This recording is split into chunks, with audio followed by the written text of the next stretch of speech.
ഇയാൾ ഒരു കള്ളനാണ്. പകൽ വെളിച്ചത്തിൽ മോഷ്ടിക്കുന്നതാണ് ഇയാളുടെ രീതി.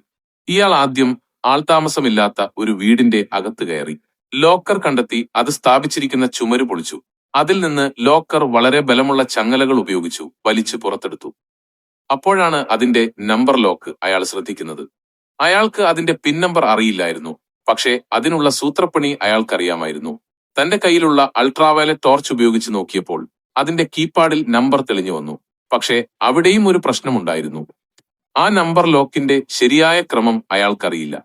താൻ പണ്ട് സ്കൂളിൽ പഠിച്ച എല്ലാ കണക്കുകളും മനസ്സിലോർത്തുകൊണ്ട് ഒരുപാട് പരിശ്രമിച്ചു. അവസാനം അയാൾ ശരിയായ ക്രമം കണ്ടെത്തി ലോക്കർ തുറന്നു. പക്ഷെ അയാളെ നിരാശപ്പെടുത്തിക്കൊണ്ട് അതിനകത്ത് വെറുമൊരു ചാവി മാത്രമാണ് ഉണ്ടായിരുന്നത്. അയാൾ ദേഷ്യപ്പെട്ടുകൊണ്ട് ആ ചാവി ഉപയോഗിച്ച് അതിനുള്ളിലെ അറ തുറക്കാൻ ശ്രമിച്ചെങ്കിലും ചാവി ഒടിഞ്ഞുപോയി. അയാൾക്ക് തന്റെ കോപം അടക്കിപ്പിടിക്കാൻ കഴിയുന്നുണ്ടായിരുന്നില്ല. ഇത്രയും കഷ്ടപ്പെട്ടത് വെറുതെയായോ എന്നയാൾ ചിന്തിച്ചു. അയാൾ ഒടിഞ്ഞ ചാവി കട്ടിംഗ് പ്ലെയർ ഉപയോഗിച്ച് പിടിച്ച് ശ്രമിച്ചു. പക്ഷെ ചാവി വീണ്ടും ഒടിയുകയാണുണ്ടായത്. പിന്നെ ഒന്നും നോക്കിയില്ല. തന്റെ കയ്യിലുള്ള ഡ്രില്ലിംഗ് മെഷീൻ ഉപയോഗിച്ച് കീഹോൾ തുളച്ചു. അയാളുടെ ആകാംക്ഷ അയാളെ കൊണ്ട് ആ കീഹോളിലൂടെ തന്റെ മൊബൈൽ ടോർച്ച് ഉപയോഗിച്ച് അടിച്ചു നോക്കാൻ പ്രേരിപ്പിച്ചു. തന്റെ കണ്ണുകളെ അയാൾക്ക് വിശ്വസിക്കാൻ കഴിയുന്നുണ്ടായിരുന്നില്ല. താൻ വിചാരിച്ചതിലും കൂടുതൽ പണം അതിലുണ്ടായിരുന്നു. അയാൾ തന്റെ മുഴുവൻ കഴിവുമെടുത്ത് ലോക്കറിന്റെ പിൻഭാഗം ഒരു മെറ്റൽ കട്ടർ ഉപയോഗിച്ച് മുറിച്ചു മാറ്റി. അപ്പോഴാണ് അയാൾ അതോർത്തത്. താൻ എന്തുകൊണ്ട് ഇത് ആദ്യം ചെയ്തില്ല. പക്ഷെ അയാൾക്ക് അതിൽ വിഷമമില്ലായിരുന്നു.